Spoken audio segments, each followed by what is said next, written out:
ನೀವು ಒಂದ್ ಮಾತು ಹೇಳ್ಬಿಟ್ರೆ ಸಾಕು, ನಾವು ಮಾಡ್ಸೋದೇ ಬೇಡ ಆ ತರ ತೀರ್ಮಾನ ತಗೋ.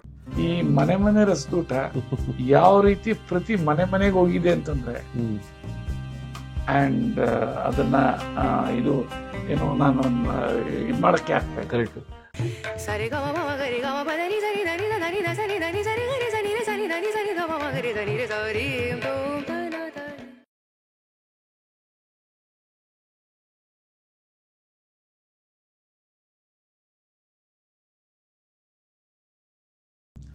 ನಮಸ್ಕಾರ ವೀಕ್ಷಕ ಬಂಧುಗಳಿಗೆ. ಸರ್ ನಮಸ್ಕಾರ. ನಮಸ್ಕಾರ ಸರ್, ಭಾನುವಾರ ಬಂತು. ಇವತ್ತು ವಿಶೇಷವಾಗಿ ನೀವು ಹೇಳಿದ ನನಗೆ ಮಹಿಳೆಯರನ್ನ ನಾವು ಕಡೆಗಣಿಸಬಾರ್ದು, ಅವ್ರಿಗೂ ಸಾಕಷ್ಟು ತೊಂದರೆಗಳಿರ್ತವೆ. ಸರ್, ನೀವೇ ಅದ್ರ ಬಗ್ಗೆ ಹೇಳ್ಬೇಕು ಸರ್. ಒಂದು ಹೇಳ್ತೀನಿ, ಎಸ್ಪೆಷಲಿ ಮಹಿಳೆಯರಂದ್ರಾಗ್ಲಿ ಅಥವಾ ಪುರುಷರಾಗ್ಲಿ, ರಿಪ್ರೊಡಕ್ಟಿವ್ ಆರ್ಗನ್ ತುಂಬಾ ಇಂಪಾರ್ಟೆಂಟ್. ಮತ್ತೆ ಸಂತಾನ ಎಲ್ಲ ಆಯ್ತು, ಏಜ್ ಆಯ್ತು, ಮೆನೋಪಾಸ್ ಸ್ಟೇಜ್ ಬಂತು ಮಹಿಳೆಯರಿಗೆ, ಆವಾಗ ಪ್ರಾಬ್ಲಮ್ಸ್, ಮಲ್ಟಿಪಲ್ ಪ್ರಾಬ್ಲಮ್ಸ್. ಅದರಲ್ಲಿ ಇವತ್ತು ನಾನು ಬಲ್ಕಿ ಯುಟರಸ್ ಅಂತ, ಅಂದ್ರೆ ಗರ್ಭಾಶಯದಲ್ಲಿ ಅದು ಊದ್ಕೊಂತದೆ ದಪ್ಪ ಆಯ್ತು ಅಂತ, ಬಾತ್ಕೊಂಡಿದ್ದು ಅದನ್ನ ಬಲ್ಕಿ ಅಂತಾರೆ. ಬಲ್ಕಿ ಅದು ವೆರಿ ಕಾಮನ್. ಅದು ಬಂದ ತಕ್ಷಣ ಹೆಣ್ಮಕ್ಳಿಗೆಲ್ಲ ಫುಲ್ ತಲೆನೋವು ಬಂದ್ಬಿಡ್ತದೆ. ಅದ್ಯಾಕೆಂದ್ರೆ ಫಸ್ಟ್ ಮೆಡಿಕಲ್ ಸೈನ್ಸ್ ಹೇಳುತ್ತೆ ಅದನ್ನ ರಿಮೂವ್ ಮಾಡಬೇಕು. ಹೌದು, ತೆಗೆದೇ ಬಿಡ್ಬೇಕಂತ. ತೆಗೆದ ಮೇಲೆ, ಯಾಕೆಂದ್ರೆ ಬಲ್ಕಿ ಯುಟ್ರಸ್ ಅಂದ್ರೆ ಅದು ಫೈಬ್ರಾಯ್ಡ್ ಅಂತಾರೆ, ಅಂದ್ರೆ ಟ್ಯೂಮರ್ಸ್ ಬಂದಿರೋದ್ರಿಂದ. ಅದು ಕ್ಯಾನ್ಸರಸ್ ಆಗಿರ್ಬೋದು, ನಾನ್ ಕ್ಯಾನ್ಸರಸ್ ಆಗಿರ್ಬೋದು, ಏನೇ ಆಗಿರ್ಬೋದು, ತೆಗಿಬೇಕಂತ ಹೇಳಿದ್ರೆ ಒಂದ್ಸರಿ ತೆಗೆದ್ರೆ ಮತ್ತು ಅದನ್ನ ಮತ್ತೆ ಏನೋ ಬಯಾಪ್ಸಿ ಮಾಡ್ದ, ಮತ್ತೆ ಅದನ್ನ ಇದು ಮಾಡ್ದ, ಅವಾಗ ಏನಾದ್ರು ಮೆಲಿಗ್ನೆನ್ಸಿ ಏನಾದ್ರು ಕ್ಯಾನ್ಸರ್ ಬಂತು, ಅದು ಎಲ್ಲನೂ ತಲೆ ತುಂಬಿಡ್ತೈತೆ. ಸೊ ಇವತ್ತು ಯಾಕಿದೆಲ್ಲ ಹೇಳ್ತಾ ಇದೀನಿ ಅಂತಂದ್ರೆ, ಈಗ ಬರ್ತಾರಲ್ಲ ಹೆಣ್ಮಕ್ಳೆಲ್ಲ, ಅವರು ಗಂಡು ಮಕ್ಳನ್ನ ಕರ್ಕೊಂಡ್ ಬರ್ತಾರೆ. ಅವ್ರು ನೋಡ್ತಾರೆ ಈ ಹೆಲ್ತ್ ಪ್ರಾಬ್ಲಮ್ ಇದೆ, ಏನು ಯೋಚನೆ ಮಾಡಬೇಡ್ರಿ ಅಂತ. ಈಗ ನಿನ್ನೆ ನಾನು ಕೂತ್ಕೊಂಡಿದ್ದೆ OPD-ನಲ್ಲಿ, ಎಷ್ಟು ಜನ ಬಂದ್ರು ಅಂದ್ರೆ, ಸರ್ ನಮ್ಮ ಮನೆಯವ್ರು ಕರ್ಕೊಂಡು ಬಂದಿದ್ದು, ಮನೆ ದುಡ್ಡು ನೋಡಿ ಅಂತ. ಸೊ ಇವತ್ತು ಕೋಇನ್ಸಿಡೆಂಟ್ಲಿ ನೆನ್ನೆ ಒಬ್ರು ಬಂದಿದ್ರು, ಕವಿತಾ ಅವರು ಅಂತ, ಮಹಿಳೆಯವರು. ಸೊ ಅವರು ಕೊಟ್ಟರು ಒಂದು ಟೆಸ್ಟ್ ಮನಿ. ಸೊ ಇಲ್ಲಿ ಇವರಿಗೆ 29 ಸೈಜ್ ಇತ್ತು, ಬಲ್ಕಿ ಯುಟ್ರಸ್ ಸೈಜು, MM. ಆಮೇಲೆ ಗಡ್ಡೆ ಬ್ಲೀಡಿಂಗ್ ಆಗ್ತಾ ಇತ್ತು, ಅದು ಫ್ರೀಕ್ವೆನ್ಸಿನೂ ಜಾಸ್ತಿ ಆಗೋಗ್ಬಿಡ್ತಾ ಇತ್ತು. ಹಿಮೋಗ್ಲೋಬಿನ್ 8 ಒಳಗಡೆ ಹೋಗಿತ್ತು, ಎಲ್ಲೂ ಟ್ರಾವೆಲ್ ಮಾಡಕ್ ಆಗ್ತಾ ಇರ್ಲಿಲ್ಲ, ಆ ರೀತಿ ಸ್ಥಿತಿ ಇತ್ತು.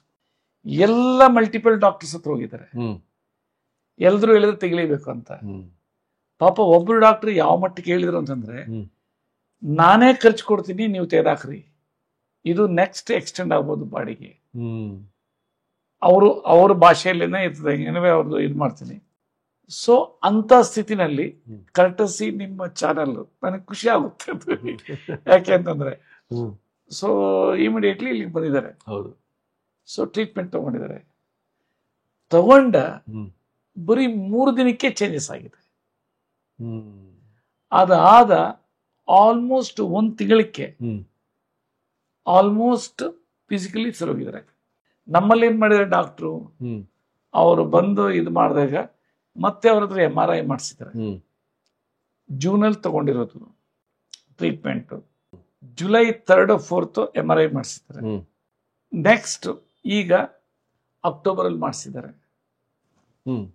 ಸೊ ಡಿಫರೆನ್ಸ್ 29 mm ಇದ್ದಿದ್ದು ಈಗ 12 mm ಬಂದಿದೆ. ಅದು ಸೈಜ್ ರೆಡ್ಯೂಸ್ ಆಗಿರೋದು. ಎರಡನೇದೇನು ಅಂತಂದ್ರೆ, 1400 ಕಿಲೋಮೀಟರ್ ಹೋಗಿದ್ದಾರೆ, ಹೈದ್ರಾಬಾದ್ ಏನೋ ಹೋಗಿ ಬಂದಿದ್ದಾರೆ. ಸೊ ಯಾವ ಬ್ಲೀಡಿಂಗು ಆಗಿಲ್ಲ ಅಂತ.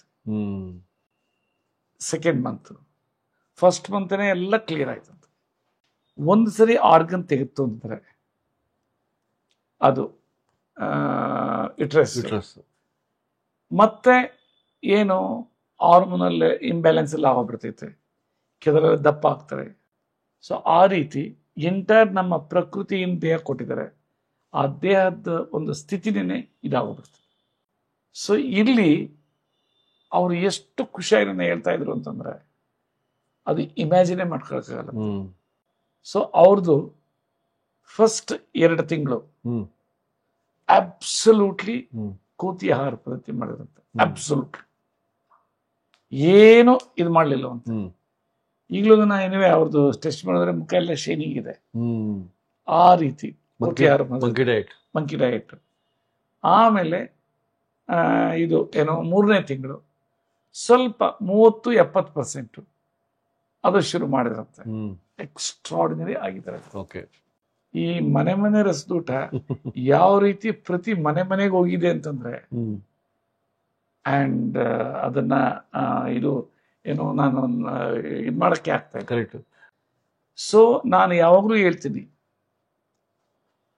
ಡೆಡ್ ಟಿಶ್ಯೂ ಅಂದ್ರೆ ಸತ್ತಿರುವಂತಹ ಒಂದು ಕೋಶಗಳಲ್ಲಿ, ಜೀವಕೋಶ ಒಂದು ಇದರಲ್ಲಿ ಬ್ಲಡ್ ಸರ್ಕ್ಯುಲೇಷನ್ ಮಾಡ್ತೀನಿ ಅಂತ ಹೇಳ್ತೀನಿ.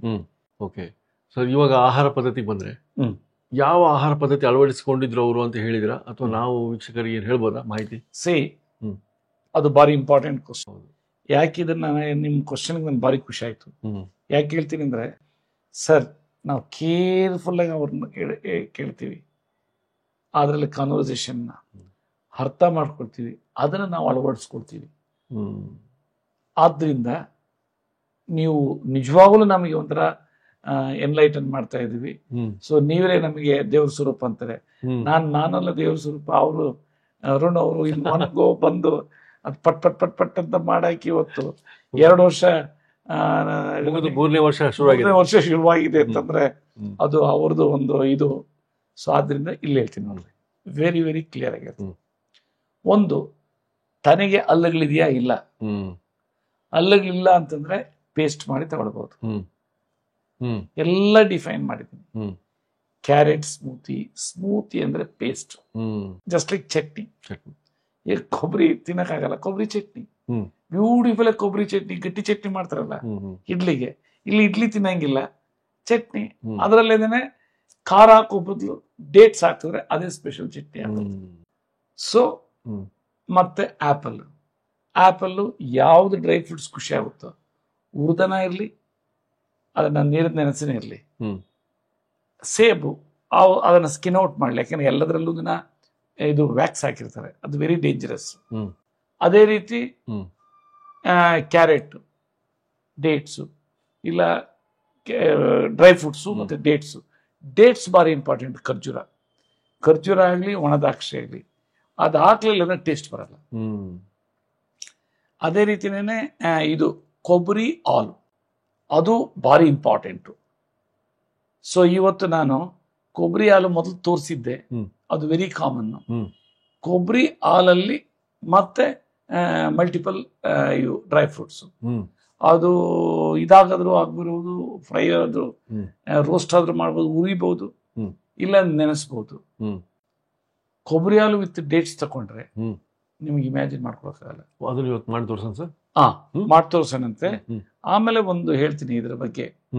ಒಬ್ರು ಹೇಳಿದ್ರು ನನಗೆ, ಅವರು ನಿನ್ನೆ ಬಂದಿದ್ರು, 52 ವರ್ಷ, ಅವರಿಗೆ ಬೆಸ್ಟ್ ಕ್ಯಾನ್ಸರ್ ಆಗಿ ಮೆಟಾಸ್ಟೈಟಿಸ್ ಆಗಿ ಬಾಡಿ ಎಲ್ಲ ಸ್ಪ್ರೆಡ್ ಆಗಿದೆ.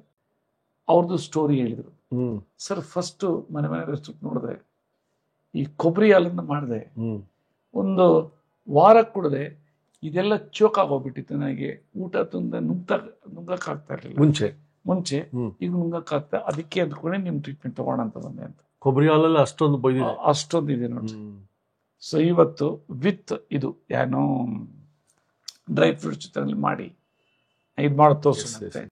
ಸೊ ಈ ವಾರ ಅದು ನೋಡ್ಬಿಡೋಣ. ಕೋಕೋನಟ್ ಮಿಲ್ಕ್ ಒಟ್ಟಿಗೆ ನಿಮ್ದೇನು ಡೇಟ್ಸ್ ಇಂದು ಇದಿದೆ ಅದು ಮಾಡಿ ತೋರಿಸ್ತಾರೆ. ಪ್ಲಸ್ ಸೊ ಇವ್ರದ್ದು ಒಂದು ಟೆಸ್ಟ್ ಮನಿ ನೋಡ್ಬಿಟ್ರೆ ಜನಕ್ಕೆ ಸ್ಪಂದಿಸುತ್ತದೆ. ಹೌದು, ಈ ಸೀಯಿಂಗ್ ಬೈ ಬಿಲೀವಿಂಗ್. ಇವ್ ನಾ ರಿಪೋರ್ಟ್ಸ್ ಕೊಡ್ತೀನಿ, ಅದನ್ನು ನೀವು ಅದನ್ನ ಇದು ಮಾಡಿ ಚೆನ್ನಾಗಿರ್ತದೆ. ಧನ್ಯವಾದ. Thank you. ನೀವು ಹೇಳ್ದಂಗೆ ಅದು ನೋಡ್ಬಿಡೋಣ ಯಾವ ತರ ಮಾಡ್ತೀರಾ ಅಂತ. ಕೋಕೋನಟ್ ಡ್ರೈ ಫ್ರೂಟ್ಸ್ ಸ್ಮೂತಿ ನೋಡಿ, ಇದು ಕೋಕೋನಟ್ ಅರ್ಧ, ಈ ತೆಂಗಿನಕಾಯಿ ಅರ್ಧ, ತೆಂಗಿನಕಾಯಿನಲ್ಲಿ ಹಾಲು ತಗೊಂಡಿದ್ದೀನಿ. ವೆರಿ ಸಿಂಪಲ್, ಮಿಕ್ಸಿನಲ್ಲಿ ಹಾಕಿ ಇದನ್ನ ಇದು ಮಾಡಿರೋದು. ಆಗ್ಲೇ ರೆಡಿ ಆಗ್ಬಿಟ್ಟಿದೆ ಹಾಲು, ರೆಡಿ ಆಗಿದೆ. ಈಗ ಇವು ನೋಡಿ, ಇದು ಖರ್ಜೂರ, ಬಾದಾಮು, ಇದು ಗೋಡಂಬಿ. ಸೊ ಇವು ಮೂರನ್ನ ನೆನೆಸ್ಬಹುದು ಅಥವಾ ಇದು ಉರಿಬಹುದು.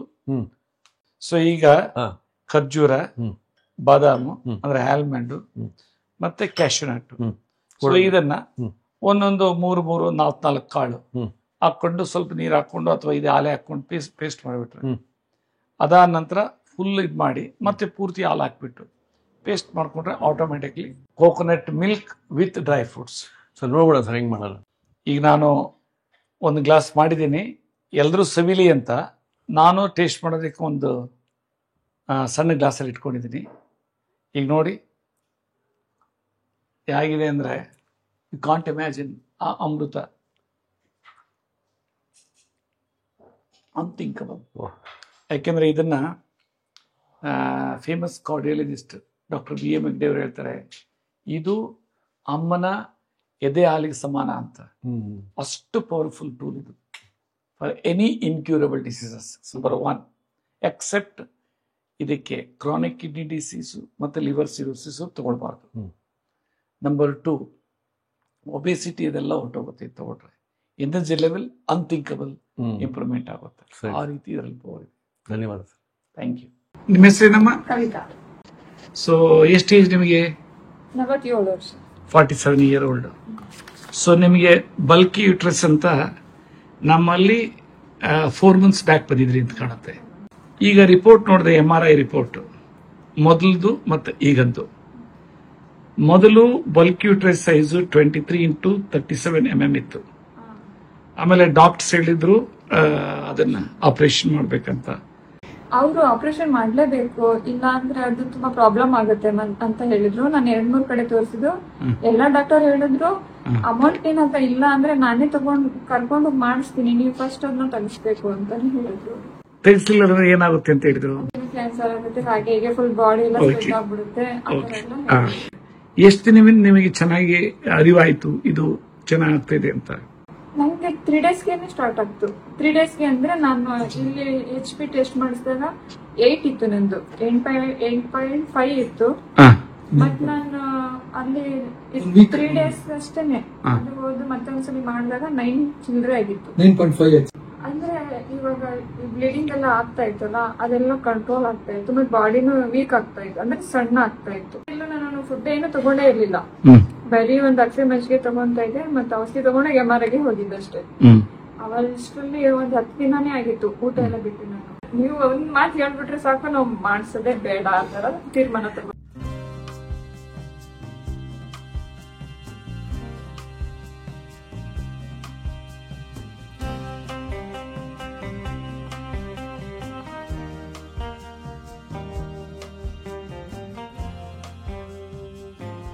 ಇನ್ನೂ ಅನೇಕ ಸ್ವಾದಿಷ್ಟ ರೆಸಿಪಿಗಳಿಗಾಗಿ ಸಬ್ಸ್ಕ್ರೈಬ್ ಮಾಡುವುದನ್ನು ಮರೆಯಬೇಡಿ.